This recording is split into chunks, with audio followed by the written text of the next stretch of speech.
كما أرسلنا فيكم رسولا منكم يتلو عليكم آياتنا ويزكيكم ويعلمكم الكتاب والحكمة ويعلمكم ما لم تكونوا تعلمون. السلام علیکم ورحمۃ اللہ وبرکاتہ. بسم اللہ الرحمن الرحیم. ہم اسٹوڈیو اسلام میں آؤ قرآن سمجھیں کے پروگرام میں آپ سب کا استقبال کرتے ہیں اور کوشش کر رہے ہیں کہ اللہ تعالی ہم سب کو قرآن سمجھنے کی توفیق دے. دعا کرتے ہیں اور کوشش کرتے ہیں کہ ہم سمجھا سکیں کسی طرح قرآن کی باتوں کو. تو قرآن کی باتوں کو جاننے سے پہلے کچھ باتیں جاننا ضروری تھا. اس سلسلے میں ہم نے آپ کو بہت ساری باتیں بتائیں اور بھی چند باتیں ہیں. ان کو جاننے کے بعد ان کو سمجھنے کے بعد انشاءاللہ سورہ فاتحہ سے شروع کریں گے. ایک چیز ہوتی ہے قرآن مجید میں ناسخ منسوخ. آپ قرآن پڑھیں گے اردو میں تفسیر قرآن کا ترجمہ پڑھیں گے یا تفسیر پڑھیں گے, اسے لکھے ہوں گے یہ آیت منسوخ ہے. آپ پریشان ہوں گے کہ منسوخ کیا چیز ہوتی ہے. نسخ کا مطلب ہے کینسل کرنا. اللہ تعالیٰ نے کچھ آیتوں کو نازل کیا شروع میں, پھر اس کے بعد اللہ تعالیٰ نے ان کو کینسل کر کے دوسری آیت نازل کی. اب کینسل کرے تو کبھی تو ایسا ہوا کہ آیت بھی اس کا مطلب بھی دونوں کینسل. کبھی ایسا ہوا کہ مطلب تو کینسل لیکن آیت باقی ہے, پڑھ رہے ہیں لیکن اس پر عمل نہیں کر رہے ہیں. تو ناسخ کا مطلب ہے ریسنٹلی جو اللہ کے رسول پر آئی وحی آیت. منسوخ کا مطلب ہے پہلے پاسٹ ٹینس میں جو وحی آئی تھی وہ آیت آئی تھی وہ. تو اس طرح کینسل کرنے والی آیت ہے اس کو ناسخ, کینسل کی ہوئی آیت ہے اس کو منسوخ کہتے ہیں. کبھی ایسا ہوتا ہے کہ اللہ تعالیٰ نے پہلے تو یہ حکم دیا کہ تم میں سے کوئی آدمی کی موت آئے, اس کے پاس پیسہ ویسا ہو, اس کو چاہیے اپنے رشتہ داروں کو, قریب کے لوگوں کو, ماں باپ کو تاکید کرے کہ میرا مال ان کو دو, ان کو دو, ان کو دو, ایسا بولے. لیکن بعد میں اللہ تعالیٰ نے حصہ مقرر کر دیا. ایک آدمی اگر مرے اس کے ماں باپ ہیں تو کتنا ملے گا, بیٹے بیٹیاں ہیں تو کتنا ملے گا, بیوی ہے تو کتنا, باپ ہے تو کتنا, یہ ساری چیزیں آ گئیں. تو دیکھیے پہلے تو اللہ نے کہا رشتہ داروں کو سب کو دو, اب تو کہا نہیں رشتہ داروں میں خاص لوگوں کو دینا ہے, سب کو دینا نہیں ہے. تو یہ آیت جو ہے قرآن میں پڑھتے بھی ہیں لیکن عمل کرتے ہیں دوسری آیت پر جو اللہ نے تقسیم کر کے بتایا ایسے ایسے دو, ایسے ہوا. ایک اور آیت ہے اگر کوئی آدمی انتقال ہو جائے شوہر تو بیوی کے لیے ہوا کہ صاحب 4 مہینہ 10 دن عدت میں رہنا. پہلے کیا حکم تھا 1 سال تک بیوی کو گھر میں رکھنا, ان کو کھانے پینے کا انتظام کرنا, ایسے حکم تھا 1 سال تک. لیکن وہ ختم کر کے 4 مہینہ 10 دن میں آ گیا. سورہ بقرہ میں اس کی تفصیل ہے. اس کے علاوہ بھی بہت ساری باتیں ہیں, پڑھنا نہیں ہے لیکن حکم پر عمل کرتے.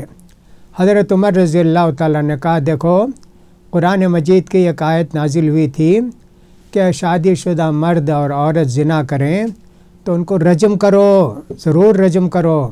بے شک اللہ تعالیٰ حکمت والا ہے, غلبے والا ہے. یہ آیت نہیں ہے قرآن میں, لیکن آج بھی جو آدمی شادی شدہ زنا کرے مسلمان تو اس کو پتھر مار کے اس کی جان لیتے. بتاؤ جی قرآن میں کہاں ہے یہ؟ قرآن میں پہلے نازل ہوا, اللہ نے اس کی تلاوت کو پڑھنے کو کینسل کیا, لیکن اس کے اندر جو آرڈر ہے وہ آج بھی ہے. تو اللہ کے رسول کے زمانے میں بھی رجم ہوا. جیسا کہ ہم نے دیکھا غامدی کی ایک عورت تھی خبیث دل غامد کی, اور ایک دوسرے آدمی تھے, ان کو بھی اللہ کے رسول صلی اللہ علیہ وسلم کے حکم سے رجم کیا گیا. ایسا ہوا. ایسے ہوتا ہے کہ اللہ کے رسول صلی اللہ علیہ وسلم نے ان کو بتا دیا. اس سے پہلے کیا تھا؟ اگر یہ دونوں میاں بیوی میں سے کوئی ایک زنا کرے تو ان کو تم گھر میں بند رکھو 1 سال تک. 1 سال تک. پھر وہ توبہ کر لیں، معافی چاہیں تو پھر ان کو آزاد کرو، یعنی گھر سے باہر نکلنے کی اجازت دو. پہلے اسے تھا. پھر اس کے بعد ان کو کہا گیا ان کو رجم کرنا ہے. ایسا قرآن مجید کے اندر ہوتا ہے. بعض آیتیں ہم کو معلوم بھی نہیں ہیں، لیکن اللہ کے رسول نے بتایا سورہ انعام جب نازل ہوئی 70,000 فرشتے لے کر آئے اس قرآن مجید کی سورہ کو، ہے نا. یسلک من بین یدیہ ومن خلفہ رصدا. وحی جب آتی ہے آسمان سے، جبریل علیہ السلام لے کر آتے ہیں. فرشتے بھی بہت رہتے. شیطان کوئی چیز گھٹا نہ دے، بڑھا نہ دے، ایسے نہ ہو. حفاظت ایسے ہوتی تھی. یہ سب چیزیں ایمان کی باتیں ہیں. ان کو ماننا ہے، سمجھ میں آتی نہیں. ایک فرشتے کافی نہیں تھے کیا؟ اتنے فرشتے کی ضرورت ہے کیا؟ جبریل علیہ السلام کافی نہیں تھے کیا؟ اتنے فرشتوں کی ضرورت ہے کیا؟ ایمان کی باتیں ہیں. اللہ کے رسول نے بتائی، ہم نے اس کو مان لیا. اسی کو کہتے ہیں ایمان بالغیب. جو باتیں ہماری عقل میں نہیں بھی آتی ہیں ان کو بھی ہم مانتے ہیں. 70,000 فرشتے سورہ نام کو لے کر آئے. اب سورہ نام اب جتنی ہے اس سے ڈبل تھی، لیکن باقی رہ گئی صرف اب جو ہے اتنی. اللہ اکبر. ایسا بھی ہوتا تھا. کیا کیا قرآن کی باتیں ہیں، علماء نے کیا کیا لکھا ہے، سنیں گے تو آپ کو تعجب بھی ہوگا. لہٰذا ان کو قرآن کریم کو سننی چاہیے، قرآن مجید کی باتوں کو سمجھنا چاہیے. اللہ کے رسول صلی اللہ علیہ وسلم جب تک مکے میں تھے قرآن آپ پر نازل ہوتا تھا. مکے میں جو صورتیں نازل ہوتی تھیں وہ مختصر ہوتی تھیں، مختصر صورتیں ہوتی تھیں. مدینے میں جب آئے تو لمبی لمبی صورتیں نازل ہوتی تھیں. مکے میں جو صورت نازل ہوئی اس کو مکی سورہ بولتے. مکی یعنی یہ سورہ مکے میں نازل ہوئی. مدینے میں جو سورہ نازل ہوئی اس کو کہتے ہیں مدنی، مدینے میں نازل ہوئی. عام طور پر قرآن مجید کے اندر سورہ کا نام لکھتے نا، اس نام کے ساتھ وہ بھی لکھ دے، مدنیتن، مکیتن، یہ بھی لکھ دیتے. آپ کو سمجھ میں آ جائے گا یہ کہاں نازل ہوئی، مکے میں کہ مدینے میں. ویسے ہم دیکھیں تو 80 پر 8 88 صورتیں مکے میں نازل ہوئیں اور 26 صورتیں نازل ہوئیں مدینے میں. اس طرح دونوں ملائیں گے 114 صورتیں قرآن مجید کے اندر ہیں. پہلی سورہ سورہ فاتحہ اور آخری سورہ سورہ ناس قرآن مجید. ایسے اتنی صورتیں نازل ہوئیں مکے میں بھی مدینے میں بھی. تو قرآن مجید کے مضامین کیا ہیں، کیا کیا ٹاپک عام طور پر ہیں قرآن مجید کے اندر؟ ایک تو صحیح عقیدہ، توحید کی دعوت ہے اور شرک کی مذمت ہے. شرک سے بچنے کا حکم دیا گیا ہے. یہ مکے میں زیادہ یہی آیتیں ہیں. توحید کی دعوت ہے، توحید کی دعوت ہے، شرک کی مذمت ہے، مشرکین کی برائی بیان کی گئی ہے، ان کو چیلنج کیا گیا ہے ایسا. اور دوسری باتیں احکام ہیں، کیا کھانا، کیا پینا، کیا کس سے شادی کرنا، کس سے شادی نہیں کرنا، یہ سارے ان کو بولتے احکام، قرآنی احکام بولتے ان کو. اس کے علاوہ انبیاء اکرام کے قصے ہیں، ان کی قوم نے ان کے ساتھ کیا کیا اور اللہ نے اس قوم کو کیا کیا جنہوں نے نبی کی بات کو جھٹلایا. بہت ہے، بہت قصے ہیں انبیاء اکرام کے. یہ سارے قصے ہیں. تو انبیاء اکرام دنیا میں جو بھیجے گئے تو میں نے کہا 1,24,000. اس میں سے 25 نبیوں کے نام قرآن مجید کے اندر ہیں. 25 نبیوں کے نام قرآن مجید کے اندر ہیں. اس میں بھی 5 نبیوں کو اولو العزم من الرسل، نبیوں میں یہ 5 نبی سب سے بڑے، حضرت ابراہیم علیہ السلام، حضرت موسیٰ علیہ السلام، حضرت عیسیٰ علیہ السلام اور حضرت ہمارے نبی کریم صلی اللہ علیہ وسلم نوح علیہ السلام.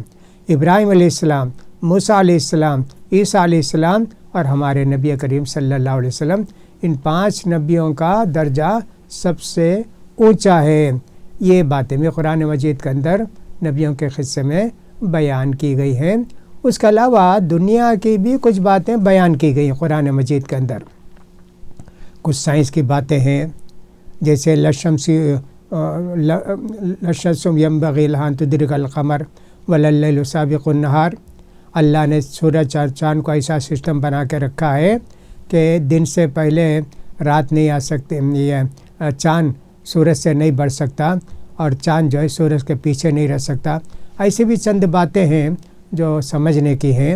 اور اللہ تعالیٰ نے کہا کہ قیامت کے دن کیا کیا علامتیں ہوں گی۔ سورج کو جو ہے لپیٹ دیا جائے گا، اذا الشمس کورت واذا النجوم انکدرت، یہ سارے آسمان کے تارے مان پڑ جائیں گے، ان کی روشنی ختم ہو جائے گی۔ قیامت کے قریب شاید ہم نہیں دیکھ سکیں گے ان تاروں کو۔ اور ایک ایک تارہ کتنا بڑا ہے، اللہ اکبر۔ سورج سے 1000 حصہ بھی بڑے تارے بھی ہیں اور سب سے چھوٹے وہی نظر آتے ہیں، بہت اوپر ہیں۔ یہ ساری باتیں بھی قرآن مجید کے اندر اللہ نے بیان کی ہیں۔ دن رات کو اللہ تعالیٰ نے 6 دن پیدا کیا اللہ تعالیٰ نے زمین کو اور زمین کی چیزوں کو، ایسا بھی ذکر ہے حامیم سجدہ کے اندر۔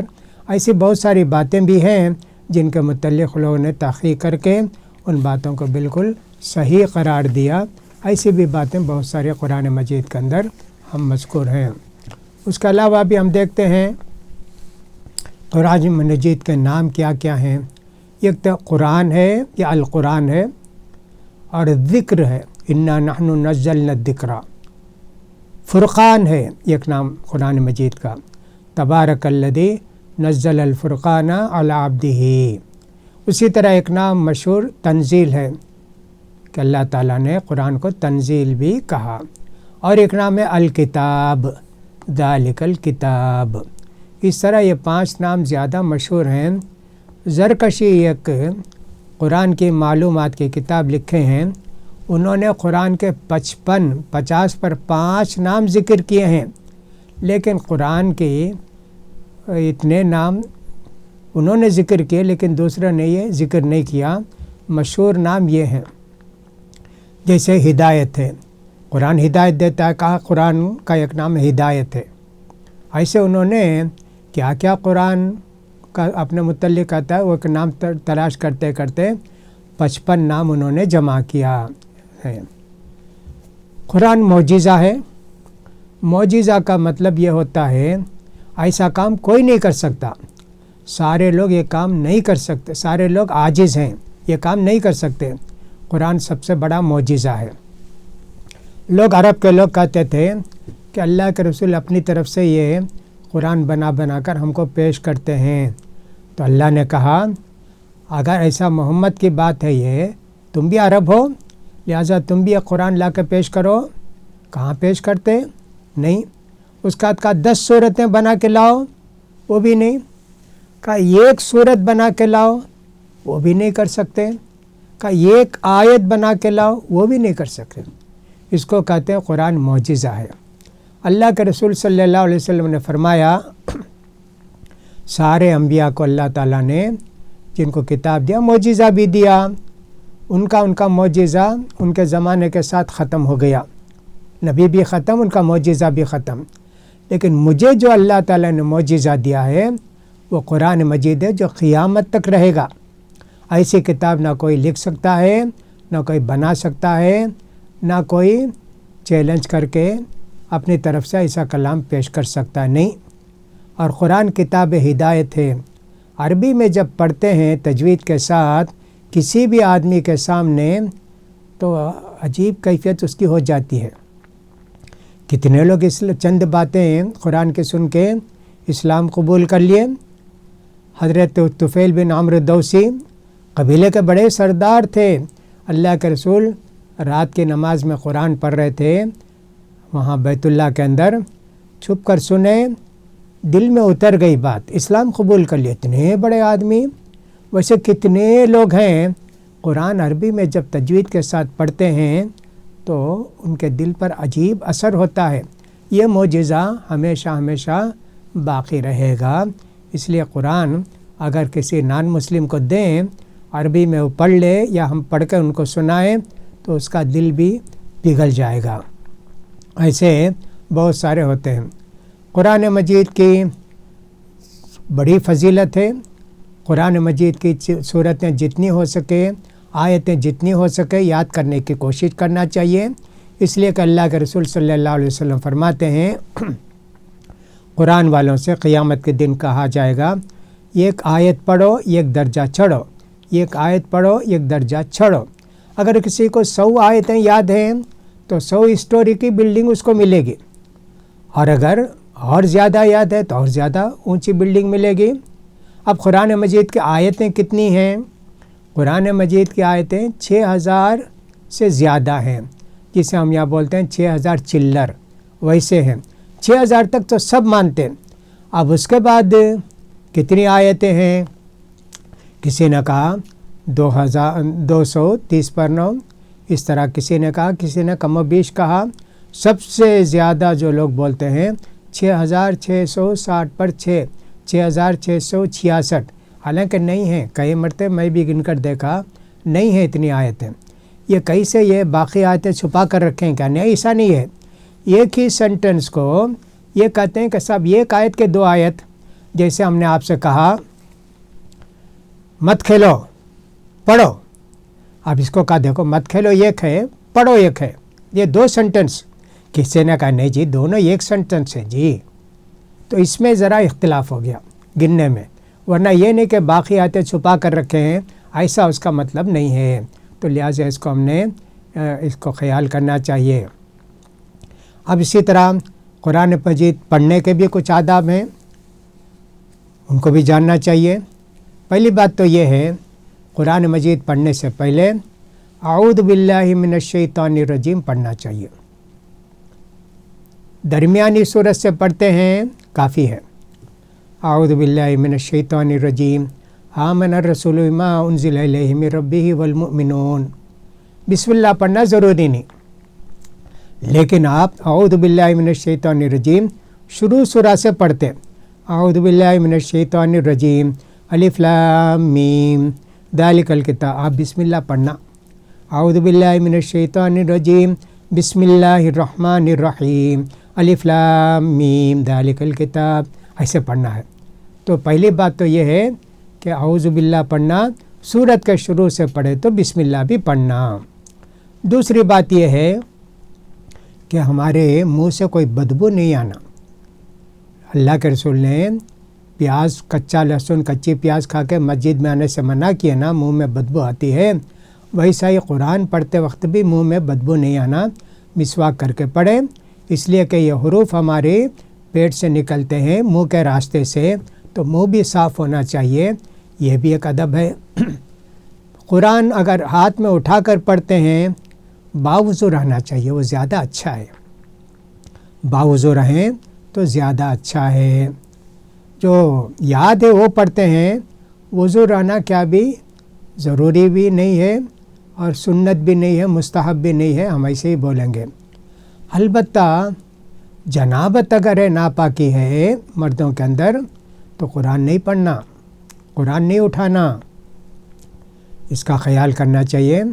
حضرت علی رضی اللہ تعالیٰ عنہ کہتے ہیں کان یقرؤون القرآن ما لم یکن جنبا، اللہ کے رسول جنابت میں نہیں ہوتے تو ہم کو قرآن پڑھاتے تھے، تو جنابت میں ہوتے تو اللہ کے رسول نہیں پڑھاتے تھے۔ اب ایک مسئلہ آتا عورتوں کا، حیض کی حالت میں عورتیں قرآن پڑھ سکتی کیا، چھو سکتی ہے کیا؟ پڑھنے کی تو اجازت بہت سے لوگوں نے دی، حیض کی حالت میں قرآن پڑھ سکتے عورتیں، اگرچہ کہ بہت سے علماء کہتے ہیں نہیں پڑھنا چاہیے، زیادہ علماء یہ کہتے ہیں، لیکن دلیل کچھ بھی نہیں ہے۔ صحیح بات یہ ہے کہ حیض والی عورت بھی قرآن پڑھ سکتی ہے۔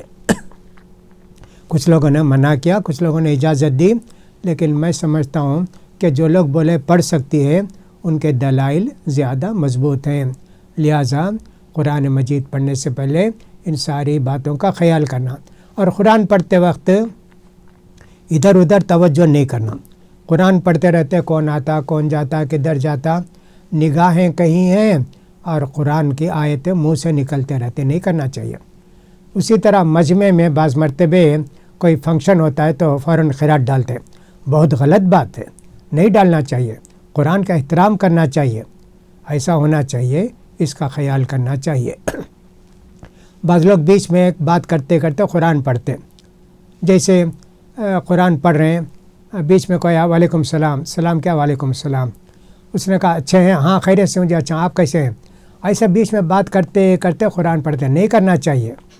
میں نے دیکھا ایک جگہ اسی مدراس کے اندر کہ صاحب ایک آدمی قرآن پڑھتے تھے، پڑھتے پڑھتے فوراً بولتے رے با انہیں پیپر لائے ہے دیکھ، پیپر لے لے، پھر تھوڑی بات قرآن پڑھے، ارے دودھ آئے دیکھ، دودھ لے لے۔